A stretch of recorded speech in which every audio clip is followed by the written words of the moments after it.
तो last video में हम लोग एसक्यूएल इंजेक्शन अटैक को समझे थे, जहाँ पे ये समझे थे कि एसक्यूएल क्वेरी के अंदर में जो हम वैल्यू इनपुट ले रहे थे, हमारे इनपुट्स के साथ ही कुछ एसक्यूएल क्वेरी को एम्बेडेड करके हमारे डाटाबेस में अनऑथराइज एक्सेस ले पा रहा था हैकर्स या फिर अटैकर्स।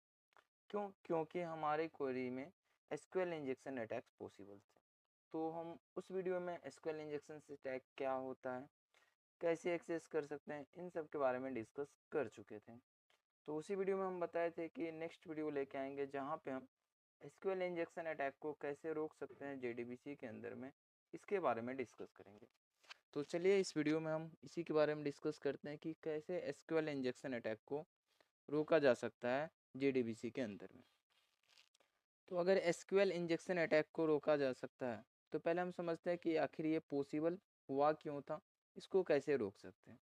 तो इसको समझने के लिए हमें अपने कोड्स को समझना होगा, और अपने कोड्स के अंदर में हम क्या लिखे हुए थे कि जो भी हमें रिकॉर्ड फाइंड करनी थी, पहले हम यूजर्स नेम और पासवर्ड को मैच कर रहे थे, और स्टेटमेंट इंटरफेस में हम प्लस साइन के थ्रू इसको कंबाइन किए हुए थे। जो हमारे पास वेरिएबल्स था यू नेम और पीवर्ड, इसको हम कंबाइन किए थे प्लस ऑपरेटर के साथ, और साथ ही साथ उससे पहले हम सिंगल कोटेड के साथ स्ट्रिंग को क्लोज किए थे, क्योंकि एसक्यूएल के अंदर में सिंगल और डबल कोटेड दोनों के साथ हो सकता है।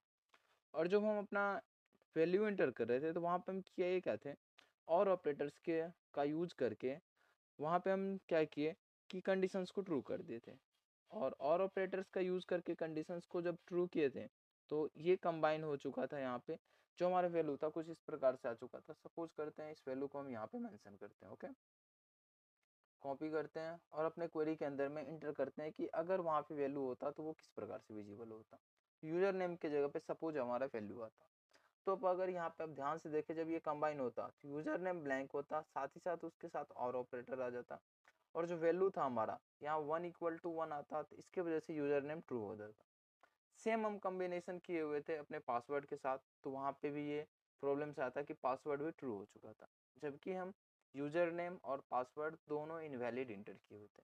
बट यहाँ पे हम एक कंडीशंस लगा लिए थे, और के वजह से कोई एक ट्रू होता था तो ट्रू हो चुका था। इसको प्रिवेंट करने के लिए हम नहीं चाहते हैं कि कुछ इस प्रकार से यहाँ पे कंबाइन, जो भी यहाँ पे हम वैल्यू एंटर कर रहे थे हम चाहेंगे कि वो वैल्यू हमारे यूजर नेम में डायरेक्ट जाए। इसके लिए हम स्टेटमेंट इंटरफेस को यूज नहीं करेंगे। Statement interface SQL injection attack को प्रिवेंट नहीं कर पाता, तो इसके लिए हम क्या करते हैं, एक दूसरे इंटरफेस को यूज करने वाले हैं। और जो जेडीबीसी के अंदर में दूसरा इंटरफेस हमें मिलेगा, उस इंटरफेस का नाम है प्रिपेयर्ड स्टेटमेंट। तो प्रिपेयर्ड स्टेटमेंट को यूज करेंगे, और जब हम प्रिपेयर्ड स्टेटमेंट को यूज करेंगे सेम प्रोग्राम्स के अंदर में, तो एसक्यूएल इंजेक्शन अटैक पॉसिबल नहीं होगा। तो नेक्स्ट वीडियो में हम प्रिपेयर्ड स्टेटमेंट को समझते हैं, और वहीं पे समझेंगे कैसे यूज करेंगे प्रिपेयर्ड स्टेटमेंट को, और साथ ही साथ क्या एसक्यूएल इंजेक्शन अटैक से हम प्रिवेंट कर पाए या नहीं कर पाए, वहीं पे डिस्कस करेंगे। तो चलिए इस वीडियो में इतना ही रहने देते हैं।